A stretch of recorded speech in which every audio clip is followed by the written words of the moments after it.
प्रणाम एवरीवन। आप सभी का आज के शुभ दिन में बहुत बहुत स्वागत है दिया दिल्ली के माध्यम से।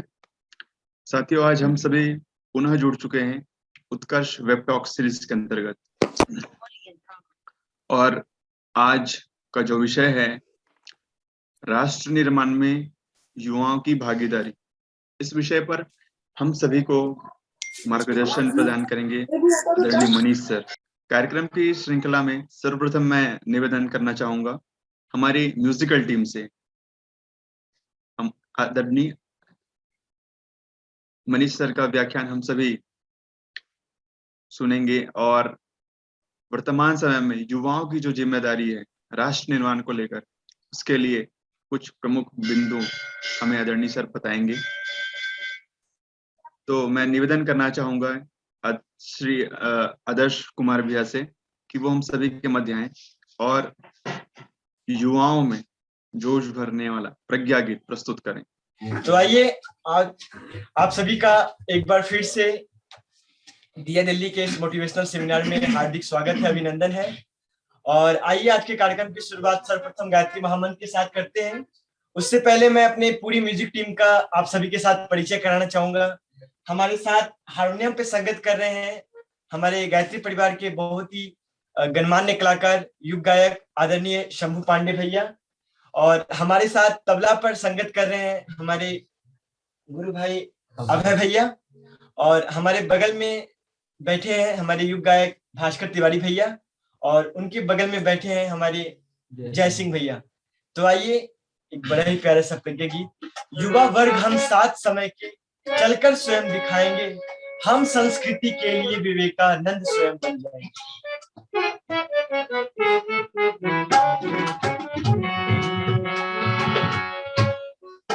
युवा वर्ग हम साथ समय के, युवा वर्ग हम साथ समय के चलकर स्वयं दिखाएंगे, हम संस्कृति के लिए विवेकानंद स्वयं बन जाएंगे, हम संस्कृति के लिए विवेकानंद स्वयं बन जाएंगे।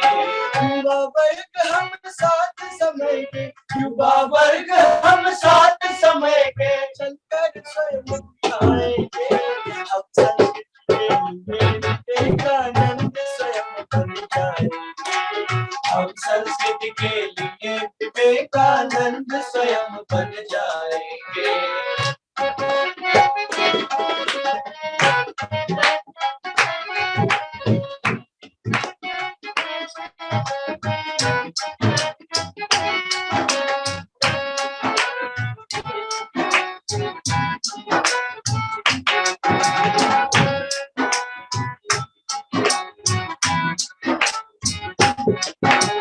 रामकृष्ण के युवक जिन्होंने शोषण का प्रतिरोध किया, शोषण का प्रतिरोध किया, शोषण का प्रतिरोध किया, अत्याचार अधर्म देख कर असंगत विरोध किया, असंगत विरोध किया, असंगत विरोध किया। महावीर गौतम शंकर संस्कृति के युवा सिपाही थे, के युवा सिपाही थे, संस्कृति के युवा सिपाही थे। इन युवकों के जीवन से हम, इन युवकों के जीवन से हम सफल प्रेरणा पाएंगे, हम संस्कृति के लिए विवेकानंद स्वयं बन जाएंगे, हम संस्कृति के लिए विवेकानंद स्वयं बन जाएंगे।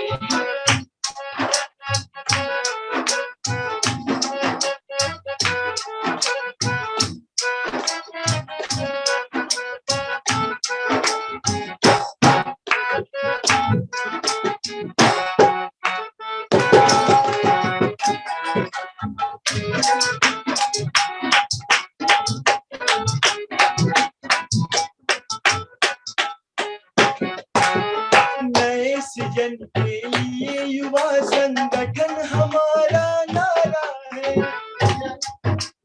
नारा है, हमारा नारा है। विश्वास भविष्यत उज्जवल बहुत हमारा है, उज्जवल बहुत हमारा है, उज्जवल बहुत हमारा है। साक्षी है इतिहास समय से, हमको चलना आता है, हमको चलना आता है, हमको चलना आता है। कहीं हराए तो हमको स्वयं भरना आता है, स्वयं से भरना आता है, हाँ स्वयं भरना आता है। हमसे जो भी भटक गए हैं, हमसे जो भी भटक गए हैं, उन्हें पथ पर जाएंगे। हम संस्कृति के विवेकानंद स्वयं बन जाएंगे, हम संस्कृति के लिए विवेकानंद स्वयं बन जाएंगे। युवा वर्ग हम साथ समय के, युवा वर्ग हम साथ समय के, चल कर स्वयं दिखाएंगे।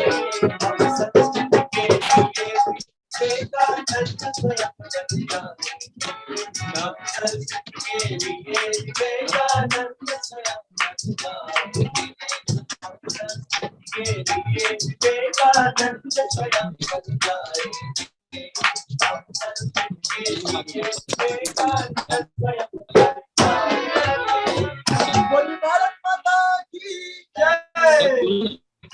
बहुत बहुत धन्यवाद भैया, बहुत ही शानदार प्रज्ञा गीत आपने प्रस्तुत किया। इस धरा के लिए, इस गगन के लिए, हम जिएंगे मरेंगे वतन के लिए। पूरे संगीत टीम के हमारे सभी भाइयों का बहुत बहुत धन्यवाद दिया दिल्ली टीम की ओर से।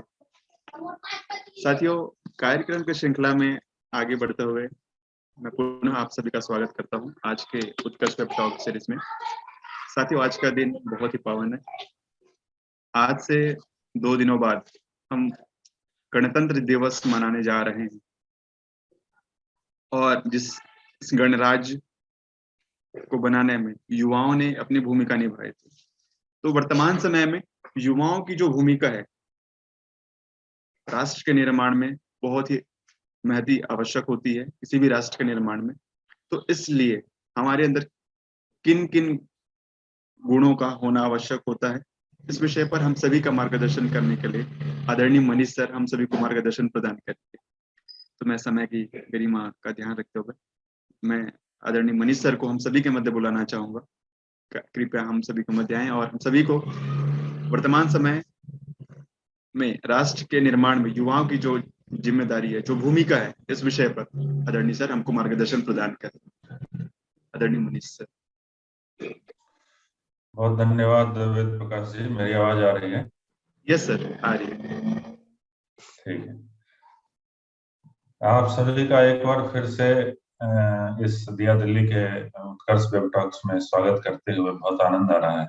आज का दिन वाकई ये सप्ताह जो है बहुत अद्भुत है इस मायने में कि आज सुभाष चंद्र बोस का जन्मदिन भी है। तो आज का दिन वाकई बहुत अद्भुत है और बहुत कुछ सीखने को मिलेगा।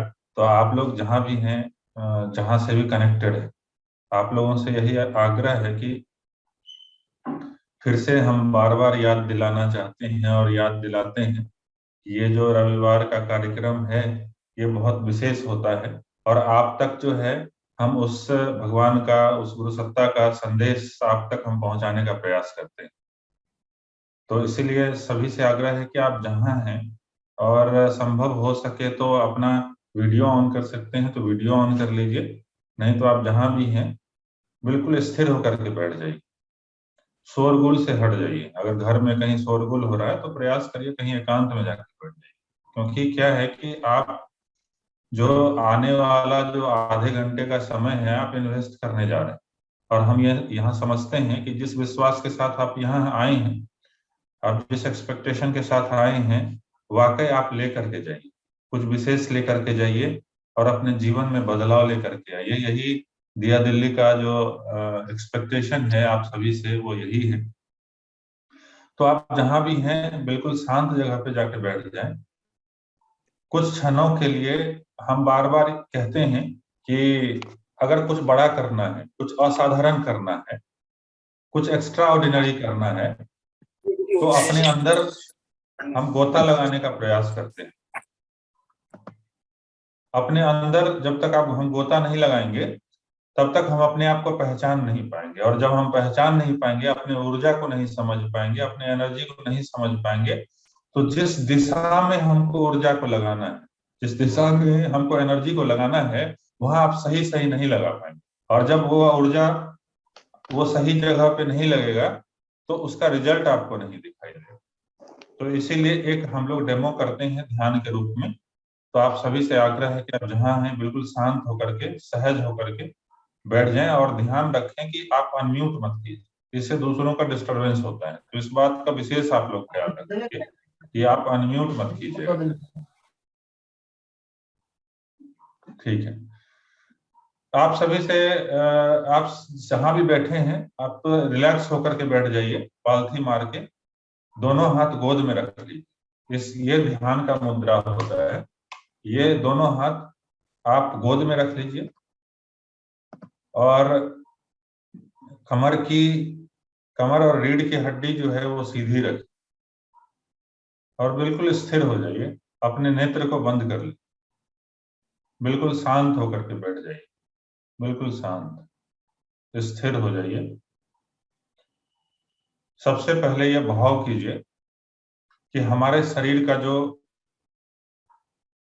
पांव है और हमारा सर है, ऊपर से नीचे तक हमारे शरीर का को ध्यान करके देखिए कि हमारा पैर, हमारा पेट, हमारा छाती, हमारी जो मस्तिष्क है, वो ऊपर से नीचे तक हमारे शरीर का जर्रा जर्रा बिल्कुल शांत हो रहा है, बिल्कुल स्थिर हो रहा है, शिथिल हो रहा है, और हम अंदर से रिलैक्स हो रहे हैं। हमारा पूरा शरीर शिथिल हो रहा है, बिल्कुल रिलैक्स हो रहे हैं। हमारा मन शांत हो रहा है। हम शांत होना चाहते, बिल्कुल शांत होना चाहते। अभी हमें किसी भी प्रकार की कोई समस्या नहीं, कोई कठिनाई नहीं, न घर का, न पढ़ने का, किसी भी चीज का कोई परेशानी। हम बिल्कुल शांत हैं, स्थिर हैं। और ये भाव करें कि हमारे समक्ष हिमालय का पर्वत, हिमालय की चोटी दिखाई दे रही, और वो हिमालय बर्फ से आच्छादित है, बर्फ से ढका हुआ है, चारों ओर बर्फ ही बर्फ है।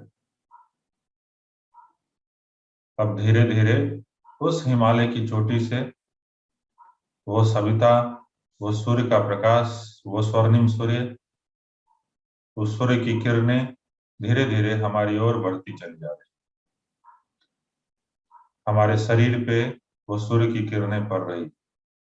उस सूर्य के प्रकाश से, वो सविता के प्रकाश से हमारा पूरा शरीर प्रकाशवान हो रहा है।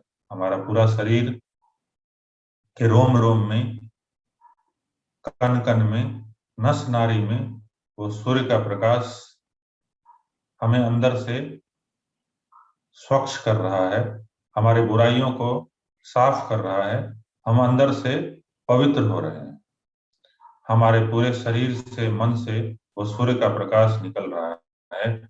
चारों ओर प्रकाश ही प्रकाश है। उस सूर्य के प्रकाश से, उस सूर्य के आभा मंडल से हम अपने आप को एकाकार कर रहे हैं। हम अंदर से ऊर्जावान हो रहे हैं।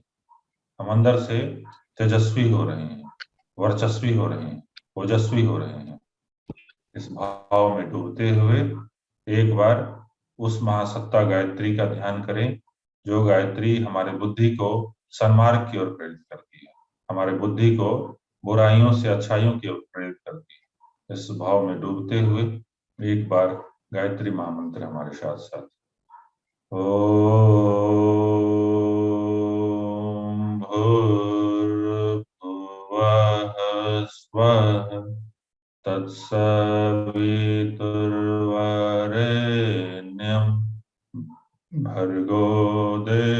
तस्य धीमहि धियो यो नः प्रचोदयात्।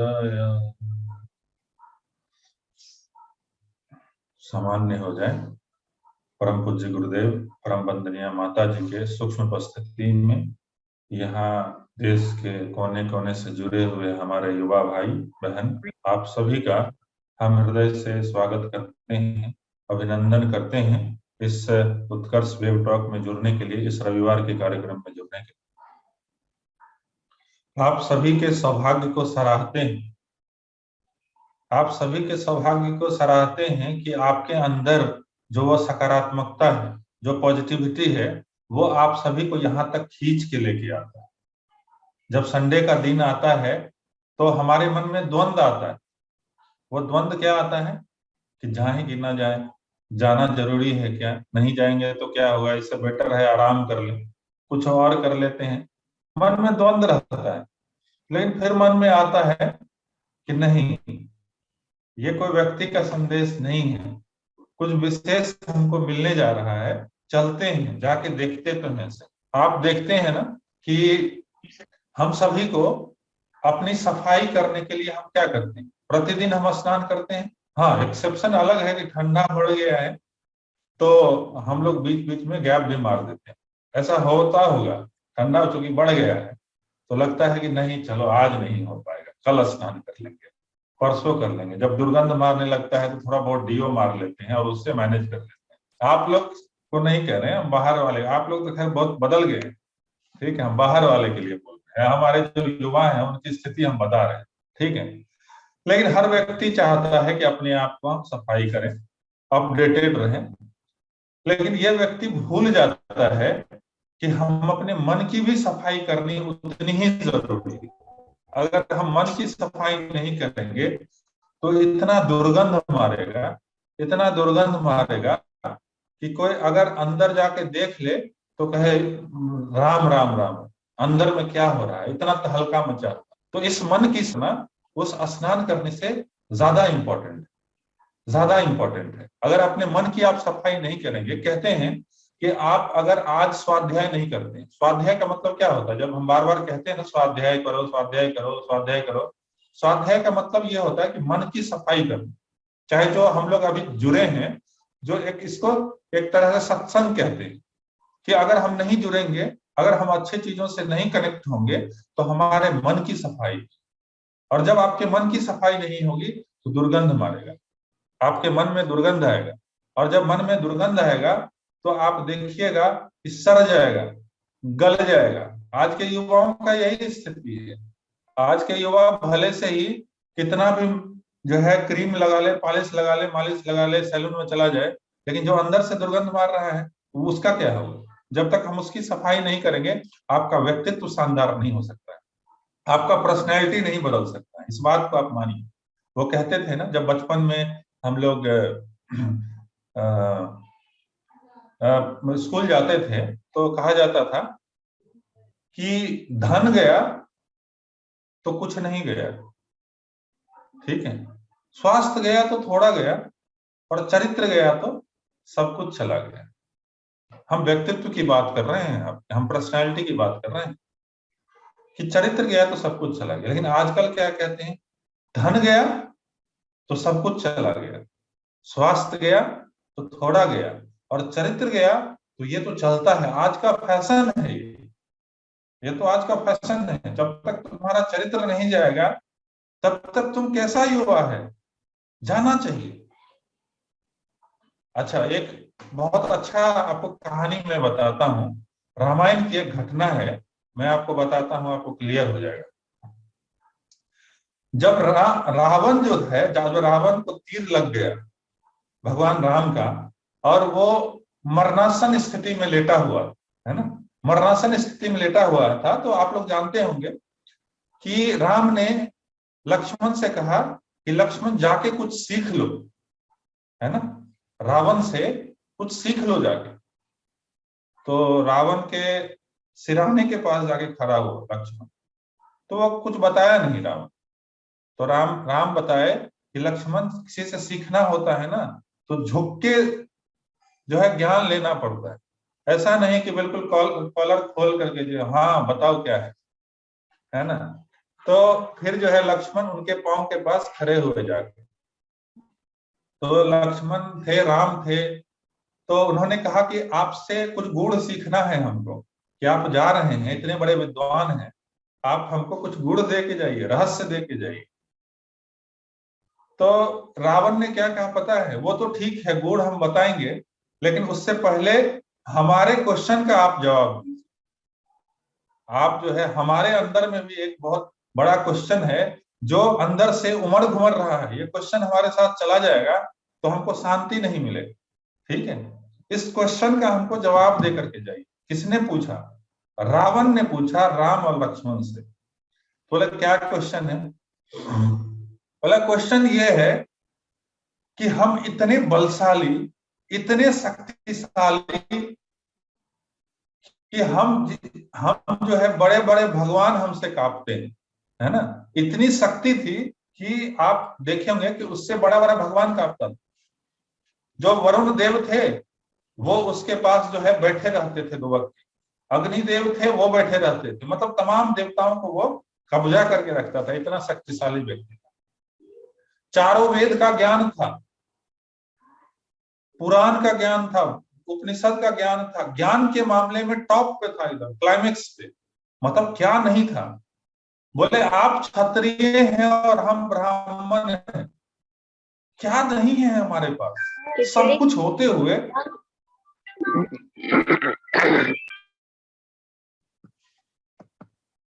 सब कुछ होते हुए भी आज हमारी स्थिति ऐसा क्यों है? इतनी बड़ी सेना हमारे पास और आपके पास ये बंदर भालू, ठीक है, हमारे पास इतनी बड़ी सेना, फिर भी आज हमारी ये स्थिति क्यों है कि हम मरणासन पे लेटे। तो पता है राम ने क्या जवाब दिया? राम ने एक ही जवाब दिया कि मैं चरित्रवान हूं और तुम चरित्रहीन हो। समझ गए? मैं चरित्रवान हूं और तुम चरित्रहीन हो, बस अंतर यही है और कोई अंतर। आप समझ लीजिए कि इसकी कितनी बड़ी ताकत है, आप कल्पना नहीं कर सकते। जो व्यक्तित्व की ताकत है, जो चरित्र की ताकत है, वो कई गुना ज्यादा है। लेकिन आज हम समझते हैं कि काश कब हम मालदार आदमी बन जाए, मजा आ जाए, कब हम आईएएस ऑफिसर बन जाए, मजा आ जाए, कब हम आईपीएस बन जाए और पूरे डिस्ट्रिक्ट को जो है लूट खसोट मचा दे, ठीक है। आप लोग ऐसे नहीं, आप लोग बहुत अच्छे हैं, यहाँ जुड़े हैं तो कुछ बात है। आपके अंदर है वो जज्बा, आपके अंदर है वो समाज सेवा का जज्बा, इसलिए आप यहाँ। आप अगर आईएएस बनना चाहते हैं, आईपीएस बनना चाहते हैं, तो आपके अंदर में वो जो उफान है, वो अंदर में जो जुनून है, वो उत्साह है, वो उमंग है। वो क्या उमंग है पता है? वो आपके अंदर उमंग है कि हम कुछ करेंगे समाज के, हम कुछ करेंगे देश के लिए, अगर हमें मौका मिलता है। बात वही है कि कोई व्यक्ति जो होता है, आता तो है उस उत्साह के साथ, आता तो है उस उमंग के साथ, लेकिन जब सिलेक्शन हो जाता है तो क्या कहता, दबाव है, ऊपर से थोड़ा दबाव है, इसलिए जो है हमको लेना पड़ रहा है। नहीं तो हम बहुत ईमानदार आदमी, ठीक है साहब। ये समय है बदलाव का, ये समय कोई साधारण समय नहीं है।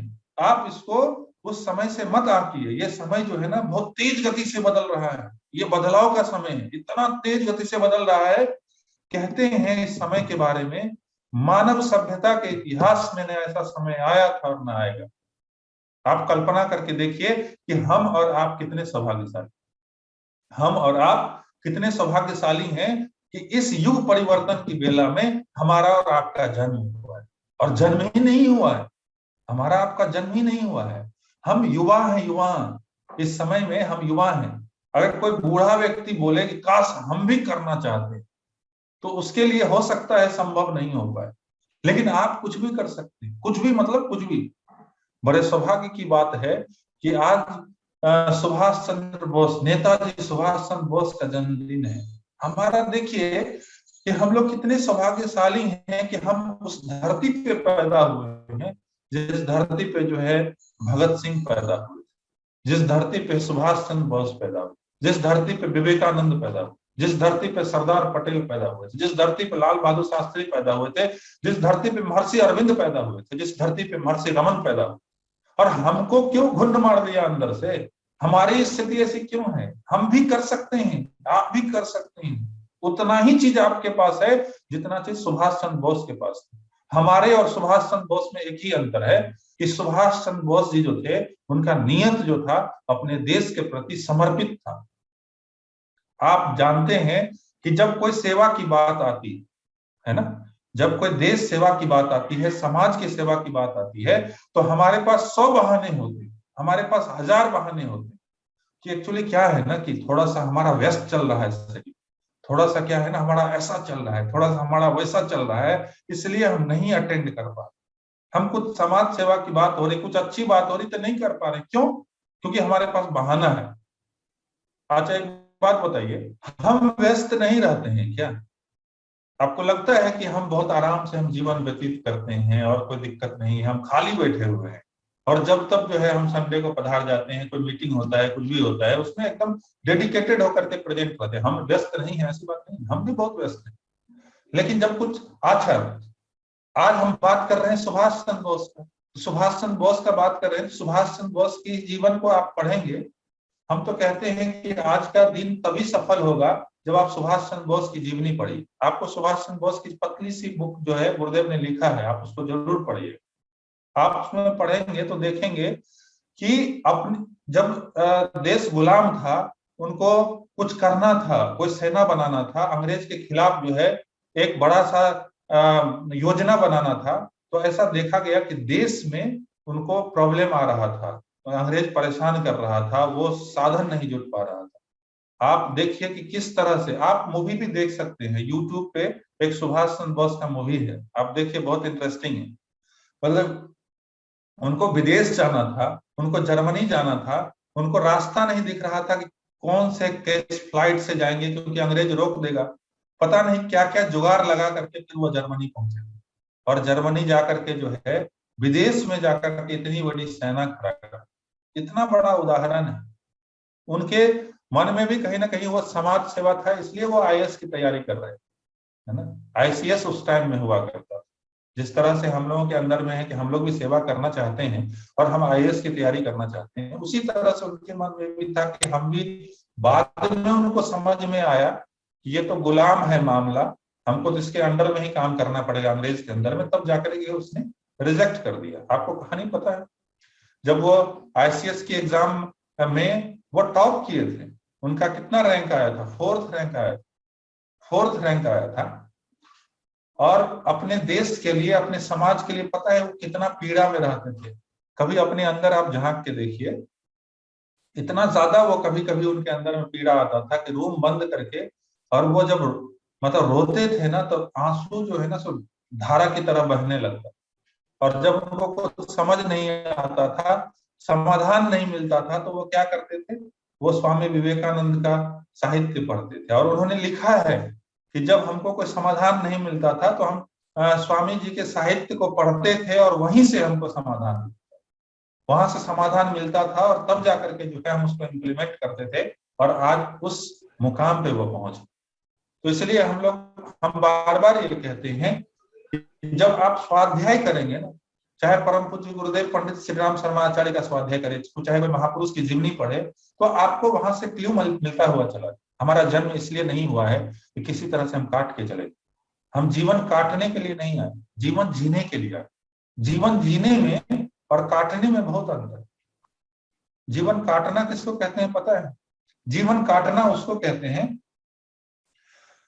कि किसी तरह से जीवन, जैसे हम लोग अपना एग्जाम्पल ले लेते हैं, हम लोगों का अपने जीवन को अगर एनालिसिस करते हैं, चिंतन करते हैं, तो हम देखते हैं कि आराम से जो है, सुबह में ठंड का मौसम है, आराम से उठते हैं, आराम से उठे, मुंह साफ किए, ये किए, बैठ गए आराम से, मन हुआ तो पढ़ लिए, मन हुआ तो नहीं पढ़े, मन हुआ तो फेसबुक पे चले गए, घंटों देखते रह गए, मन हुआ तो किसी मित्र से बात कर रहे हैं, मन हुआ तो कहीं गर्लफ्रेंड के पीछे लगे हुए हैं, मन हुआ तो कहीं बॉयफ्रेंड के पीछे लगे हुए हैं, मन हुआ तो किए, मन हुआ तो नहीं किए। मतलब पूरा जीवन जो है हमारा अस्त व्यस्त है।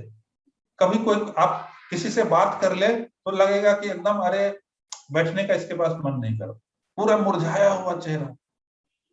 किसी से बात करके देख लीजिए तो ऐसा लगेगा कि हम आज मोटिवेटेड थे, उसके पास गए तो बिल्कुल डाउन हो गए। युवा इसको नहीं कहते हैं, जीवन जीना इसको नहीं कहते हैं, इसको कहते हैं काटना।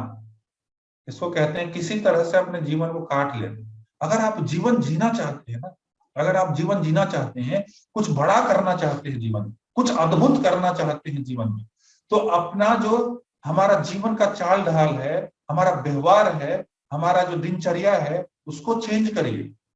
वो कहते हैं ना कि जब अच्छी बातें अपने जीवन में उतारना हो, अगर आपका जीवन बदलना हो, तो ऐसा नहीं होगा कि आप आज आपने बहुत अच्छी अच्छी बातें सुनी और कल से जीवन बदल जाएगा। लेकिन हाँ, ये बात हम गारंटी आज देके जा रहे हैं कि 90 डेज के बाद आपका जीवन बदल चुका है। 90 डेज का कोर्स है, आप गूगल में सर्च कर लीजिए। कोई भी अच्छा चीज अपने जीवन में आप अपनाते हैं तो उसके लिए 21 दिन का प्रयास करना पड़ेगा।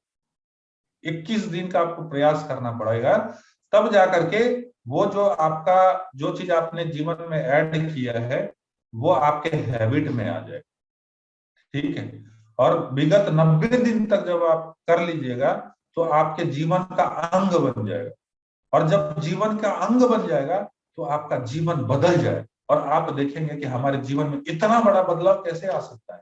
इतना हर एक चीज हमारे जीवन में बदल चुका है, हमारा सोच बदल चुका है, हमारा विचार बदल चुका है, हमारा स्वास्थ्य बदल चुका है, हमारा मन बदल चुका है, हमारा पढ़ने का स्टाइल बदल चुका है, हमारा जो है जीवन अस्त व्यस्त था वो बदल चुका है। हर एक तरीके से आपके जीवन में आमूल चूल परिवर्तन होता हुआ चला जाएगा, आमूल चूल परिवर्तन होता हुआ चला जाएगा। लेकिन हमको जो समझ आया है अभी तक कि अगर आप रियल में चाहते हैं, अगर रियल में आप अपने जीवन में बदलाव चाहते हैं, अगर रियल में आप चाहते हैं कि हमारा व्यक्तित्व बदले, तो उसके पीछे जो रहस्य है ना, जो रहस्य है वो है इच्छा शक्ति। जो रहस्य है वो है इच्छा शक्ति। अगर आपकी इच्छा शक्ति स्ट्रांग हो गई, कहते हैं ना कि फलाना व्यक्ति बहुत जिद्दी, सुने आप, फलाना व्यक्ति बहुत जिद्दी। हमारे बारे में भी बहुत सारे लोग ने कंप्लेन किया जाकर के कि ये व्यक्ति जो है बहुत जिद्दी है, मतलब वो जिस वे में भी उसको ले ले, ये व्यक्ति बहुत जिद्दी है। तो जिद्दी होना बहुत इंपॉर्टेंट है। अगर कोई आपको बोलता है कि व्यक्ति बहुत जिद्दी है, तो आप समझ लीजिए कि हमारे पास में वो बहुत बड़ा क्वालिटी है। उसको सिर्फ डायरेक्शन देने की जरूरत है ना, उसको सिर्फ डायरेक्शन देने की जरूरत है। आप एक बात बताइए, हर एक व्यक्ति के अंदर में ऊर्जा है, हर एक व्यक्ति के अंदर में वो अंदर से जो जुनून कहते हैं, हर एक व्यक्ति के अंदर है। लेकिन देखना यह है कि हम उसको कहाँ लगाते हैं। लादेन को जानते हैं आप, कौन था? एक बहुत बड़ा इंजीनियर था, एक बहुत बड़ा वैज्ञानिक स्तर का व्यक्ति था वो, और वो अपना बुद्धि कहाँ लगाया? विध्वंस में लगाया। कहाँ लगाया अपना बुद्धि?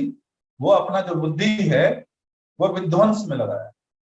और कलाम जी कौन थे? इंजीनियर। कलाम जी कौन थे? वैज्ञानिक थे। दोनों वही है, लेकिन इन्होंने, कलाम जी ने अपने जीवन को कहाँ लगाया? सृजन में लगाया। उन्होंने भी परमाणु बम बनाया है ना, लेकिन आत्मरक्षा के लिए बनाया, विध्वंस के लिए नहीं बनाया। तो जो कलाम जी थे वो अपने, देखिए दोनों में क्या था? विचार का अंतर। एक व्यक्ति ने विचार को सही जगह लगा दिया तो वो क्या बन गया? महान व्यक्ति बनता हुआ चला। न वो हिंदू रहा, न वो मुस्लिम रहा, वो हमारे देश का सबसे महान व्यक्ति बनता हुआ चला। और जो व्यक्ति ने विध्वंस के लिए लगाया, उसका रिजल्ट आपके सामने है। अमेरिका ने खोज के उसको जो है सत्यानाश कर दिया। खोज के उसका सत्यानाश होना तय है, उसको कोई काट नहीं सकता है। कर्म की गति बहुत ही गहन है। आप एक साहित्य पढ़िएगा, नोट कर लीजिए, बहुत जबरदस्त साहित्य, गहना कर्मणो गति।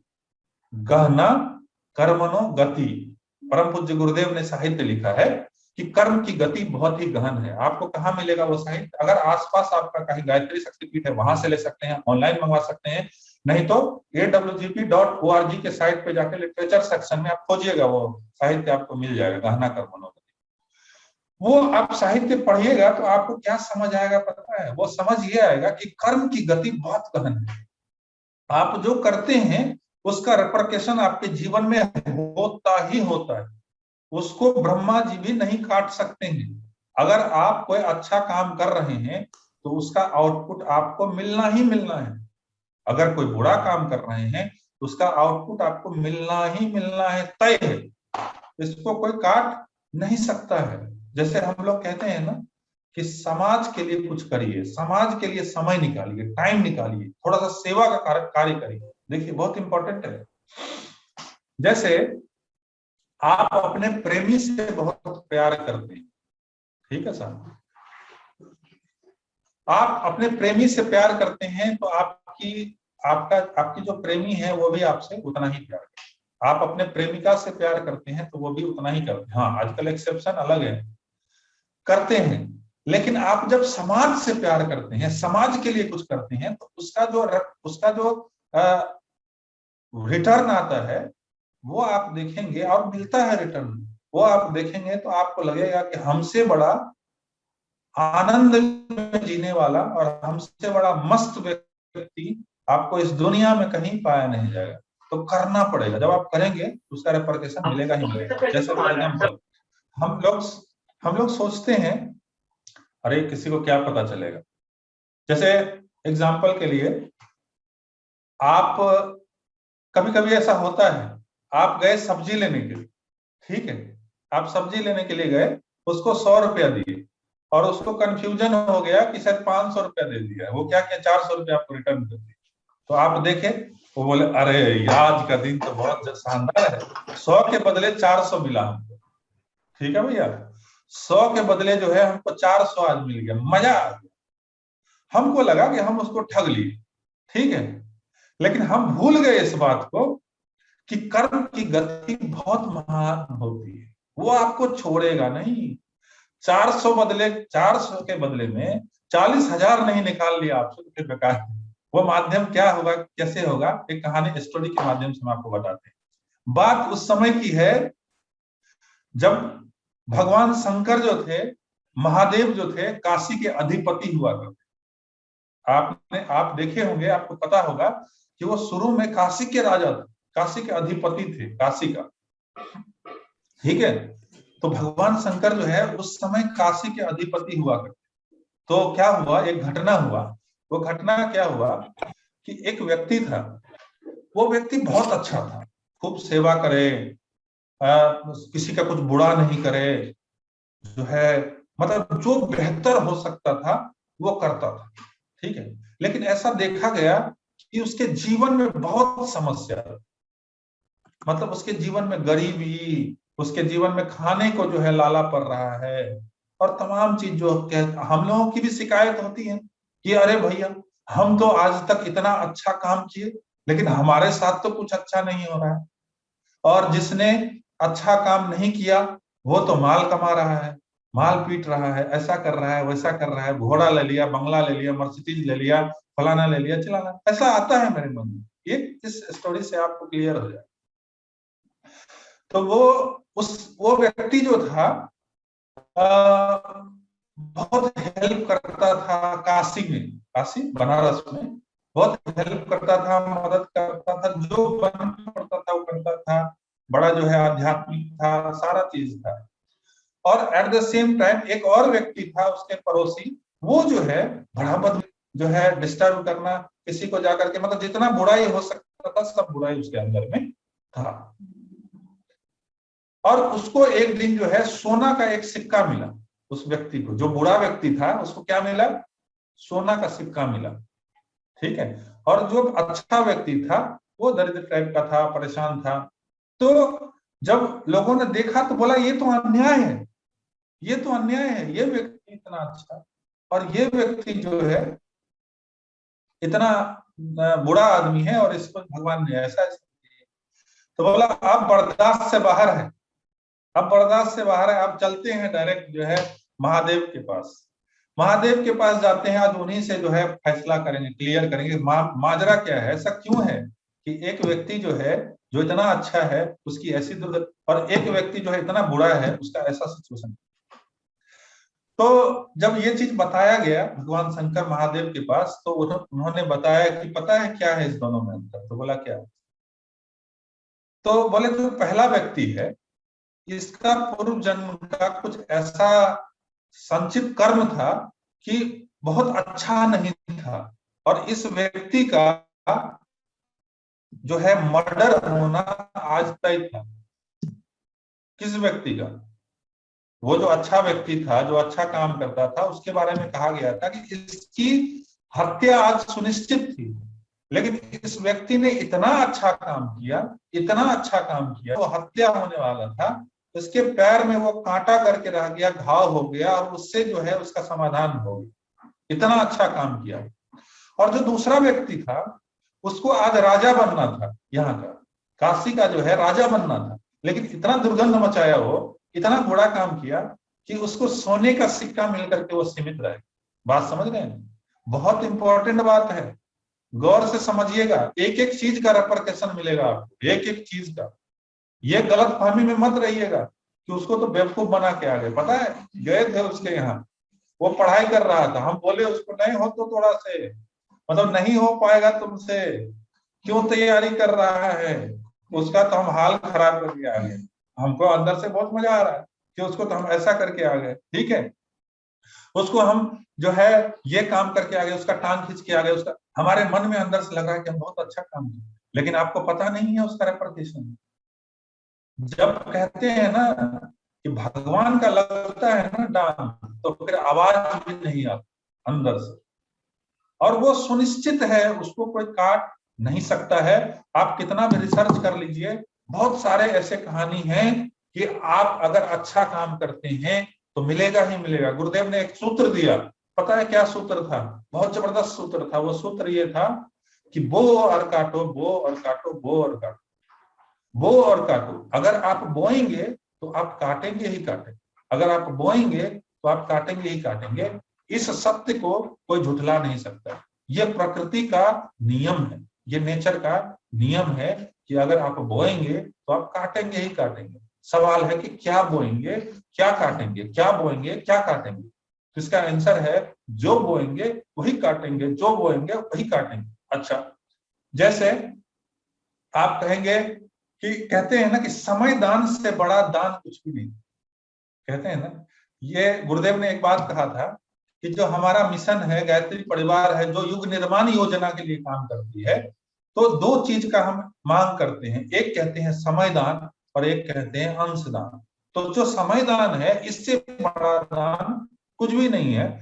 आप जैसे कोई कुआं आपने देखा है, बचपन में आप कोई जो कुआं में गए होंगे तो आवाज लगाते हैं, जो आवाज आप लगाते हैं तो रिवर्ट वही आता है ना।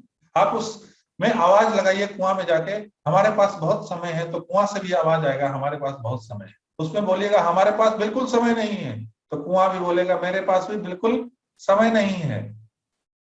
कहने का मतलब ये है कि आप समय बोइएगा, भगवान आपको समय देंगे। अंश बोइएगा, भगवान आपको अंश देंगे। आप जो बोइएगा वही काटिएगा। अगर आप अच्छाई बोइएगा तो अच्छाई काटिएगा, बुराई बोइएगा तो बुराई काटिएगा। ये जीवन का रहस्य है।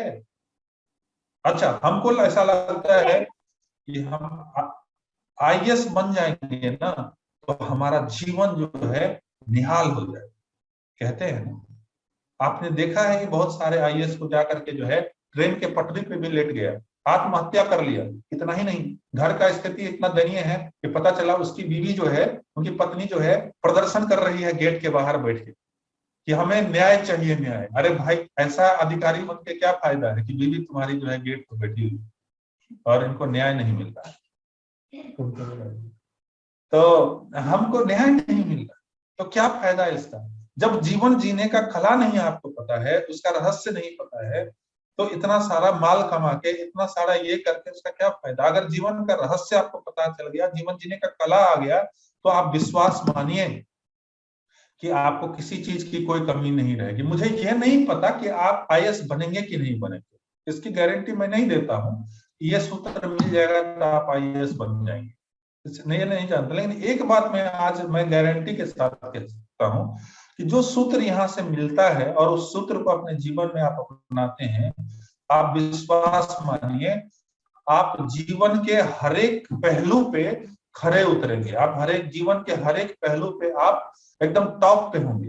अच्छा, एक बहुत इंटरेस्टिंग बात बताते, कि जो सूत्र यहां से दिया जाता है, अगर आप उस सूत्र को अपने जीवन में अपनाएंगे तो जीवन के हर एक क्षेत्र में क्लाइमेक्स पे जा सकते हैं, शिखर पे जा सकते हैं। अच्छा एक बात बताइए कि कोई मान लीजिए कोई पेड़ है, जैसे मान लीजिए खजूर का कोई पेड़ आपने लगाया, ठीक है, खजूर का पेड़ आपने देखा है, खजूर का पेड़ आपने लगाया, तो उस पेड़ को आप देखेंगे क्या कि जितना ज्यादा मैक्सिमम जा सकता है वो जाता है या नहीं जाता है, बताइए। वो उतने हाइट पे जाता है जितनी उसकी कैपेबिलिटी है, उस हाइट पे जाता है। और जो जड़ है उसका जितना मैक्सिमम है वो उसके अपने आप को फैलाता है। आप किसी जानवर को ही देख लीजिए, जितना उसका मैक्सिमम चीज है वो मैक्सिमम लिमिट पे जाता है। पेड़ पौधा को देख लीजिए, जितना मैक्सिमम है वो अपने मैक्सिमम लिमिट पे जाता है। लेकिन मनुष्य ही एक ऐसा है कि वो अपने मैक्सिमम लिमिट पे नहीं पहुंच सकते हैं कि नहीं पहुंच सकते हैं? पहुंच सकते हैं, लेकिन हम क्लाइमेक्स पे नहीं पहुंच पाते। हम कहते हैं क्या कि किसी तरीके से एसएससी में हमारा हो जाए, बस। नहीं हुआ, नहीं हुआ तो पता चला कि ठीक है, बिहार में निकला है, चपरासी का वैकेंसी निकला है प्यून का। अब उसमें एकदम भीड़ में जो है ना रगड़ा रगड़ी किए हुए, भीड़ में रगड़ रहा है, आगे पीछे एकदम धक्का मार रहा है, ठीक है। हम देखिए एक इंटरव्यू देख रहे थे आज तक, तो इंटरव्यू में पूछ रहा था, वो प्यून का जो है वैकेंसी निकला हुआ था, तो पूछा कि भाई साहब आप क्या करते हैं? तो एक ने बताया कि हम एमए कर रहे हैं, एक ने बताया कि हम बीटेक करके आए हैं, एक ने बताया हम एमटेक करके आए हैं, एक ने बताया हम क्या बोलते हैं यूपीएससी की तैयारी करते थे, ठीक है। तो क्यों आप भाई साहब प्यून बनने आए हैं, क्यों चपरासी बनने आए हैं? कुछ और भी तो कर सकते थे, आपके पास में इतना कैपेबिलिटी है, आपने इतनी पढ़ाई की, कुछ नहीं। वो क्या है ना कि सिक्योरिटी है, क्या है, जॉब सिक्योरिटी है इसमें, कि हम काम नहीं भी करेंगे तो हमारा सिक्योरिटी बना रहेगा, मतलब हम निठल्ले भी रहेंगे तो हमको माल मिलता रहेगा, महीने का मिलता रहेगा। अगर हम निठल्ले भी रहते हैं, हमको काम नहीं भी करते हैं, कम से कम ये सिक्योरिटी है कि हमको जरूर मिलेगा। इस भाव के साथ आदमी सरकारी नौकरी करना चाहे, ये नहीं, आदमी ये भूल जाता है कि हमारे पास कैपेबिलिटी है, उसको लगा देंगे हम, अगर नहीं हुआ तो क्या होगी? जीवन खत्म थोड़ी ही हो गई। जीवन खत्म नहीं हो जाता है अगर आपका यूपीएससी नहीं होता है, अगर आप बीपीएससी नहीं होता, अगर जॉब नहीं। सारे लोग जितने सफल व्यक्ति हैं सारे कलेक्टर हैं क्या? अंबानी कलेक्टर है क्या? अडानी कलेक्टर है क्या? जरूरी नहीं है कि व्यक्ति कलेक्टर बन जाए तो सफल हो जाए, और नहीं बने तो असफल हो जाए। ये मन से निकाल दीजिए। हम ये नहीं कह रहे हैं कि आप कल यूपीएससी की तैयारी करना छोड़ दीजिए, हम ये नहीं कर रहे हैं। हम कह रहे हैं अपना बेस्ट दीजिए, आप जितना बेस्ट दे सकते हैं। लेकिन अगर नहीं हो पाया तो कोई बात नहीं, दुनिया बंद नहीं हो जाती। उदाहरण भरे पड़े हैं, उदाहरण भरे पड़े हैं।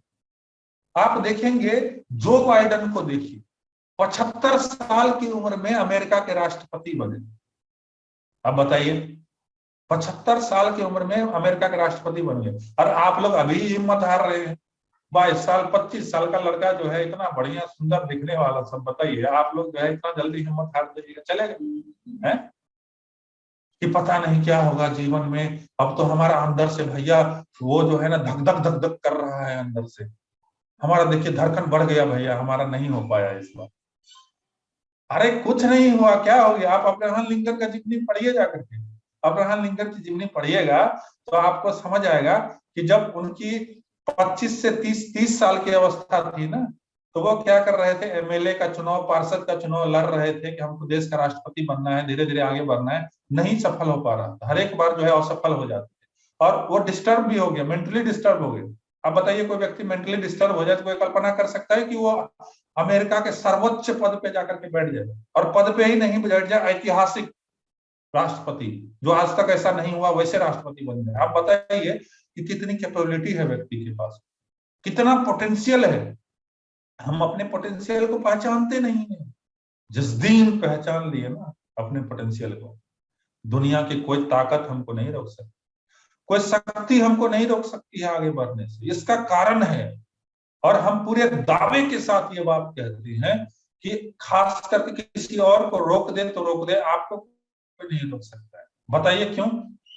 इसका कारण है, इसका कारण यह है कि आपको वो सारा सूत्र मैंने बताया है, वो ब्रह्मास्त्र जो है आपको मैंने बताया है, जो गुरुवर ने 4 सूत्र दिया है ना, साधना, स्वाध्याय, संयम और सेवा, आप इसको प्रतिदिन अपनाइए और ईमानदारी के साथ काम कीजिए। मैं आपको विश्वास दिलाता हूँ, ईमानदारी के साथ लोग नहीं करते, मैं बता रहा हूँ आपको, इसलिए उसके जीवन में आज संकट है, इसलिए उसके जीवन में आज परेशानी है, ईमानदारी से नहीं कर रहा है। मैं बता रहा हूँ आप जो है सुबह में उठ करके सूर्य का ध्यान कर लीजिए, आधे घंटे का। मजाल आपके जीवन में जो है कोई आपको आगे बढ़ने से रोक दे। सूर्य का ध्यान करना आपको अंदर से इतना चमत्कारिक बना देगा ना, इतना आपके अंदर में पर्सनैलिटी आ जाएगा, आपके अंदर में वो मैग्नेटिक गुण डेवलप हो जाएगा, वो चुंबकत्व वाला व्यक्तित्व डेवलप हो जाएगा। आप जहां जाएंगे आपके पीछे लोग चल पड़ेंगे। आप में वो, आप कहते हैं ना कि जो हम लोग कहते हैं कि आप सूर्य के ध्यान के साथ गायत्री मंत्र कीजिए। क्यों करिए? आप पढ़िएगा तो आपको समझ में आएगा कि क्या क्या मिलता है इससे। आयु प्राणं प्रजां पशुं द्रविणं ब्रह्म वर्चस्वं। जब आप गायत्री मंत्र करते हैं ना, आपकी आयु जो है, आपकी कभी अकाल मौत नहीं होगी। एक्सेप्शन अलग है, आपकी अकाल मौत नहीं होगी, आपकी आयु बढ़ जाएगी। आप गायत्री मंत्र करेंगे, आयु प्राणन, प्राण बढ़ जाएगा। प्राण समझते हैं क्या होता है?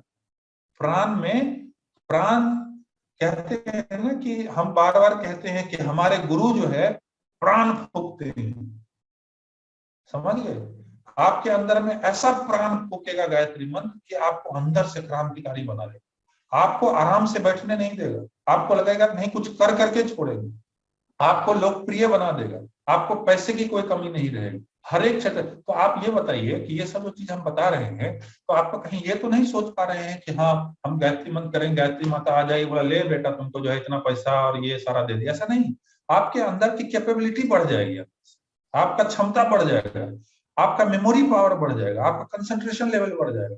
आप हर एक क्षेत्र से जो है मतलब आपकी डिसीजन मेकिंग एबिलिटी बदल जाएगी। ये तो तय है। एक चीज आप मान के रखिए कि आप गायत्री मंत्र करेंगे तो आपकी बुद्धि बहुत तीक्ष्ण हो जाएगी, आपकी डिसीजन मेकिंग एबिलिटी बहुत तेज हो जाएगी। तो आप देखेंगे कि आप जिस क्षेत्र में भी हाथ डालेंगे उस क्षेत्र में आप सफल होते हुए चले जाएंगे, उस क्षेत्र में आप टॉप पे चले जाएंगे, क्लाइमेक्स पे चले जाएंगे।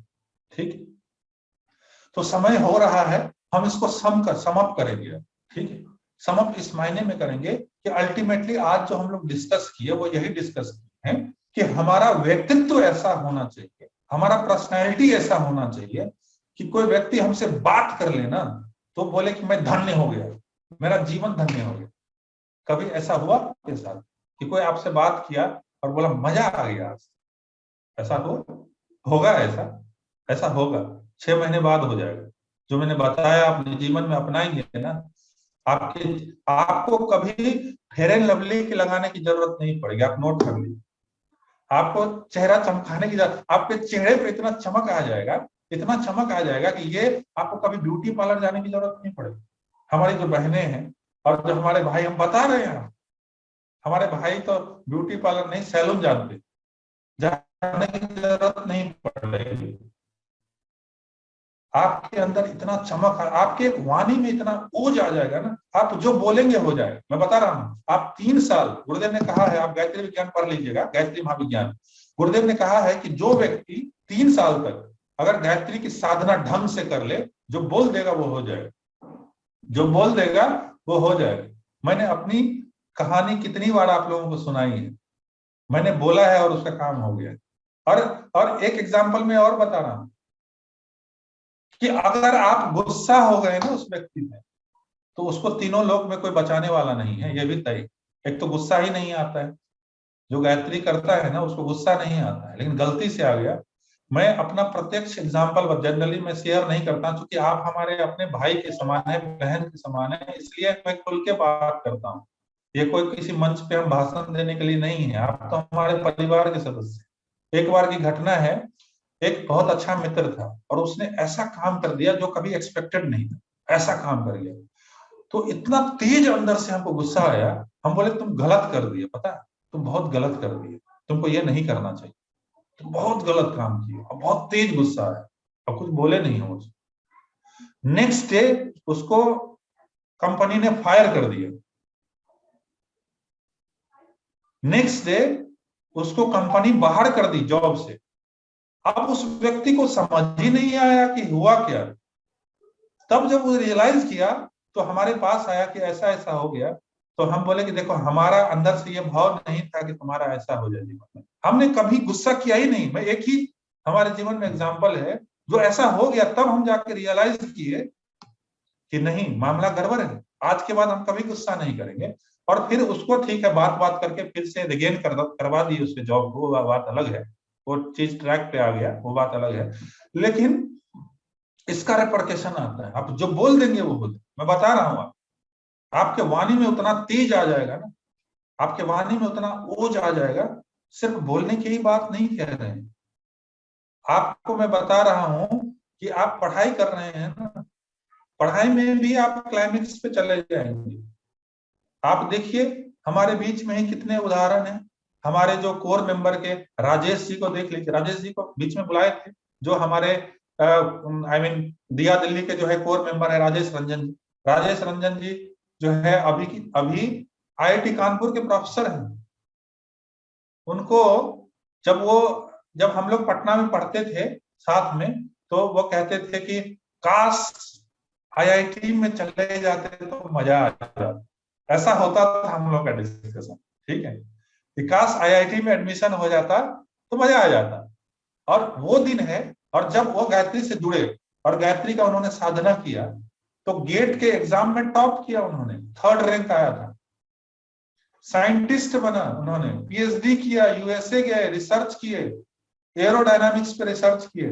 और अभी देखिएगा सारे मीडिया वाले उनके कोविड के रिसर्च को उठाते हैं। और अभी एडमिशन का तो छोड़ दीजिए, वो IIT कानपुर के प्रोफेसर हैं, प्रोफेसर। आप सोच करके देखिए, आप क्लाइमेक्स पे जा सकते हैं, करके तो देखिए। कोई कहता है कि नहीं, हम उतना टैलेंटेड नहीं है, हम उतने जीनियस नहीं है। जीनियस कुछ नहीं होता है, मैं बता रहा हूं आपको, सत्य बात मैं बता रहा हूं। देखिए, कोई व्यक्ति पहले अटेम्प्ट में निकाल लेता है UPSC और टॉप कर जाता है, आपने देखा है ना। और कोई व्यक्ति को 5 साल लग जाता है निकाल, लगता है। दोनों में क्या अंतर है मैं बता देता हूँ। जो पहली बार में टॉप कर गया, उसके पीछे कारण ये है कि वो शुरू से ही बहुत सिंसियर होकर पढ़ाई करता रहा, शुरू से ही 6, 7, 8, 9, 10, 11, 12 NCERT क्लियर, ये क्लियर, वो क्लियर, और होते होते उस लेवल पे आया और 1 साल जम के प्रिपरेशन किया, निकल गया, ठीक है। और हमारी स्थिति क्या है, हम ब्लैंक हैं, अचानक से आ गए UPSC की तैयारी कर। अब हमारा टेस्ट सीरीज देने गए, नहीं हुआ, नहीं अच्छा मार्क्स आया, हम फ्रस्ट्रेट हो गया। क्यों फ्रस्ट्रेट होना, मेरी नहीं थी तैयारी, मैंने नहीं किया। हमको वो लेवल लाने में थोड़ा टाइम लग सकता है, लेकिन जिस दिन वो लेवल आ गया ना, ब्रेक कर देंगे। जब तक तोड़ेंगे नहीं तब तक छोड़ेंगे नहीं वाला बात जो है आ जाएगा और हो जाएगा। कोई बड़ी बात नहीं है, कोई असंभव सी बात नहीं है। दुनिया में ऐसा बहुत सारा काम किया गया है जो आज तक किसी ने नहीं किया है, जो आज तक किसी ने नहीं किया है, वो भी दुनिया में बहुत सारे लोगों ने किया। और जो हर एक साल 1000 व्यक्ति कर रहा है, हर एक साल 750 व्यक्ति निकाल रहा है, तो आप क्यों नहीं निकाल सकते? आप भी निकाल सकते हैं, आप भी कर सकते हैं। तो मैं वही बता रहा हूं कि अपने जीवनचर्या को ठीक कीजिए, अपने शेड्यूल को ठीक कीजिए। मैं विश्वास दिलाता हूं आपका जीवन बदल जाएगा। और आपके मन में ये आता है ना कि अरे, बहुत फ्रस्ट्रेट हो जाता है आदमी, सोचता है कि टाइम हो रहा है, बाल उड़ रहा है, बाल पक गया हमारा, घर से शादी का प्रेशर है, पता नहीं क्या होगा, सिलेक्शन नहीं हुआ। होता है कि नहीं होता है? होता है, कोई बात नहीं, हम अपना बेस्ट देंगे। हो गया बहुत अच्छा, पर नहीं हुआ तो भी 1000 समाधान है, 1000 रास्ते हैं, हजारों रास्ते हैं जीवन जीने के। घबराइए मत, घबराइए मत। पेपर बेचता था धीरू भाई अंबानी, घबराइए मत, पेपर बेचता था धीरू भाई अंबानी। बाटा जो है ना, मोची था, मोची, जूता सीता था। पता है बाटा का स्टोरी? गुरुदेव ने लिखा है, बहुत अच्छा, पढ़िएगा जाके। बाटा जो था, उसके पिताजी का देहांत हो गया, तो उसको समझ नहीं आ रहा था कि कैसे जीवन चलेगा। तो उसके पिताजी मोची थे, तो पिताजी उसके मोची थे, तो वही ले करके जो है ना वो बैठ गया रोड के किनारे, रोड के किनारे, और दिन भर बैठा रहा, कोई नहीं आया। नेक्स्ट डे फिर आया तो कोई नहीं आ रहा था। अचानक से क्या हुआ कि एक व्यक्ति ऑफिस जा रहा था, उसका जूता टूट गया उसके सामने में, तो टूट गया। तो वो जो है वो बैठा हुआ था वो लड़का बाटा, तो बोला कि यार जरा जूता देख लो। तो इतना बढ़िया वो जूता बनाया, इतना बढ़िया बनाया कि जब ऑफिस गया पूछता है, उसका जो कलीग है पूछता है नया जूता लिए हो क्या? बोलता अरे नहीं नहीं ऐसा टूट गया था उससे एक मोची। बोला अरे ऐसा मोची है क्या? कहने का मतलब यह है कि आपको मोची बनिए ना तो बिल्कुल टॉप पे रहिए। मोची बनना है जिस क्षेत्र में जाइए टॉप पे जाइए। आज वो व्यक्ति के पास जो है ये लाइन लग गया, एक दुकान खुल गया, 2 दुकान खुल गया, 3 दुकान खुल गया, और आज बाटा बाटा बन गया, टाटा टाटा बन गया, और हम रामलाल के रामलाल ही लगे। ऐसा नहीं चलेगा। कर सकते हैं, आप में भी वो क्षमता है, करिए तैयारी दवा की। नहीं होगा तो कोई बात नहीं, बहुत सारे माध्यम हैं। आप देखेंगे हमारा शांति कुंज हरिद्वार, हरिद्वार में डीएसबीबी में बहुत सारे ऐसे स्वावलंबन की चीज सिखाए जाते हैं, जो स्किल डेवलपमेंट की बात करते हैं ना, वो चीज सिखाए जाते हैं कि आप पूरे गांव को रोजगार दे सकते हैं, आप पूरे शहर को रोजगार दे सकते हैं। इतना सारा कैपेबिलिटी सिखाया जाता है। तो बहुत सारा चीज है, जीवन खत्म नहीं हो गया है, बहुत कुछ कर सकते हैं। तो आज का कार्यक्रम समाप्त करेंगे वही बात याद दिलाते हुए कि आप अपने जीवन में आधे घंटे का ध्यान कभी नहीं छोड़िएगा गायत्री मंत्र के साथ, जो मैंने ध्यान करवाया था, नोट कर लीजिए। स्वाध्याय कभी मत छोड़िएगा। अच्छे महापुरुष की जीवनी हो, चाहे परम पूज्य गुरुदेव पंडित श्री राम शर्माचार्य का जो लिखित 3200 साहित्य हो, उसमें से आप पढ़ सकते हैं। विवेकानंद की जीवनी जरूर पढ़िए, विंग्स ऑफ फायर जरूर पढ़िए, अब्दुल कलाम की तेजस्वी मन जरूर पढ़िए, अब्दुल कलाम की सपनों का भारत उन्होंने लिखा है विवेकानंद का, वो पढ़िए। मतलब ऐसी बहुत सारी साहित्य है जिसको आप पढ़िए, तो आप देखेंगे कि मामला कुछ और हो जाएगा, जीवन बदल जाएगा। और जो चीज आज हम कर रहे हैं ना, यही एक्सपेक्टेशन आपसे है हमारा, कि आप जहां भी जाएंगे यही क्रांति कीजिएगा। जिस क्षेत्र में जाइए, जिस राज्य में जाइए, जिस जिला में जाइए, तहलका मचना चाहिए, क्रांति होनी चाहिए आपके माध्यम से। जिंदा है आप, दिखना चाहिए, ठीक है? जिंदा है तो दिखना चाहिए। ऐसा नहीं होना चाहिए कि एकदम गरीब टाइप से कहीं घर में पड़े हुए हैं, हमसे कुछ नहीं हो पा रहा है, अब लुट गया हमारा सब। क्या लुट गया? हमारे पास खोने के लिए है क्या? अभी कुछ नहीं है खोने के लिए, सिर्फ पाना ही पाना है हम। बहुत धन्यवाद आप सभी का जुड़ने के लिए। अगर किन्हीं का कोई क्वेश्चन हो, कोई क्वेरी हो तो पूछ सकते हैं, नहीं तो कार्यक्रम का समापन किया। हेलो भैया, प्रणाम। हाँ प्रणाम प्रणाम। भैया एक क्वेश्चन है मेरा। एक बताइए आवाज बताइए। भैया, मेरी आवाज आ रही है? आ रही है आ रही है। भैया मैं ये पूछना चाहता हूँ कि जो है गुरुदेव को, जैसा हम लगातार आपके साथ जुड़े रहते हैं, तो ये तो है कि भैया गुरुदेव को लेकर के आपके पास हम लोगों से ज्यादा समझ है और ज्यादा आप गुरुदेव को समझ पाए हैं। तो भैया जैसे हम लोग कंपटीशन के फील्ड में भी हैं, लगातार जुड़े हुए हैं, तो गुरुदेव के जो 3200 साहित्य हैं वो तो पढ़ने की लालसा है ही है, लेकिन कंपटीशन की बुक के साथ साथ में अगर हम गुरुदेव का साहित्य पढ़ना चाहें तो आपकी तरफ से भैया कौन कौन सी बुक्स आप सजेस्ट करेंगे कि कंपटीशन के साथ साथ में वो हम पढ़ सकते हैं? अगर उनकी लिस्ट आप मैं बताता हूँ। जी जी मैं बताता हूँ। बहुत इंपॉर्टेंट क्वेश्चन इन्होंने पूछा है। देखिए एक बहुत इंटरेस्टिंग मैं बात बताता हूँ। जैसे आप लोग पढ़ाई करते हैं ना, देखिए 1 घंटे से ज्यादा अपने आप का फोकस नहीं रख सकते, ये तय है। उसके बाद आप 5 मिनट का ब्रेक चाहिए आपको, 10 मिनट का ब्रेक चाहिए, अगर आप फुल एनर्जी के साथ पढ़ना चाहते हैं। तो थक जाते हैं, मतलब ये शरीर तो नहीं थक जाता है आपको कि खेत गए थे कुदाली चलाने के लिए और थक गए, थोड़ा आराम करना है, मन थकता है। तो होता क्या है, उसको एक काम का जो है ना परिवर्तन दीजिए, उसको चेंज ऑफ वर्क उसको मिल जाएगा ना दिमाग को, तो वो रिफ्रेश हो जाएगा। तो सबसे अच्छा उपाय क्या है कि जब आप पढ़ लिए 1 घंटा थक गए तो कोई अच्छा बुक निकालिए और उसको पढ़िए 10 मिनट, अब माइंड रिफ्रेश हो जाए। अभी क्या पढ़ना है मैं आपको बताता हूँ, स्पेशली आप लोगों के लिए। आप तो एक ये संकल्प लेकर के जाइए, गुरुदेव ने सारे महापुरुष के बारे में उन्होंने लिखा है, सबके बारे में। और आपको बोला जाए सब सारे महापुरुष के बारे में पढ़िए, तो आपके साथ दिक्कत क्या होगा पता है? कि जब आप किसी बुक स्टोर से आप लेने जाएंगे तो इतना मोटा मोटा बुक होता है। आप विवेकानंद का लेने जाइए, आप महात्मा गांधी का लेने जाइए, सरदार पटेल का लेने जाइए, सुभाष चंद्र बोस का लेने जाइए, भगत सिंह का लेने जाइए, लक्ष्मीबाई का लेने जाइए, इतना मोटा, आपके पास उतना समय नहीं है उतना पढ़ पाएंगे। लेकिन गुरुदेव ने सारे महापुरुष के बारे में उन्होंने लिख दी, ठीक है। और इतनी पतली पतली साहित्य है, मतलब एक दिन में आप एक पढ़ सकते हैं, अगर 1 घंटा इन्वेस्ट करते हैं, 1-1.5 घंटा इन्वेस्ट करते हैं तो आप पढ़ सकते हैं। तो वो आप सारे महापुरुष, मतलब जो आप सोच सकते हैं ना, सबके बारे में उन्होंने लिख दिया। तो पहली बात तो है कि महापुरुष की जीवनी पढ़ी। मैं आपको बताता हूँ कि मुखर्जी नगर में जो साहित्य स्टॉल चलता था, तो एक दिन हम खड़े थे, तो एक लड़का था, वो आया, वो राजस्थान पीसीएस जो है कंपीट कर गया था, वो ऑलरेडी वर्किंग में था, और यूपीएससी का उसका इंटरव्यू था। तो पता है वो लड़का डेली आए और बोले कि अरे वो वाला नहीं मिला हमको, भगत सिंह वाला जो है गुरुदेव ने लिखा है। मतलब सारे महापुरुष का जीवनी वो पढ़े और इंटरव्यू देने के लिए गए और आए थे, तो बताए थे कि हमको इस बुक से बहुत हेल्प मिला।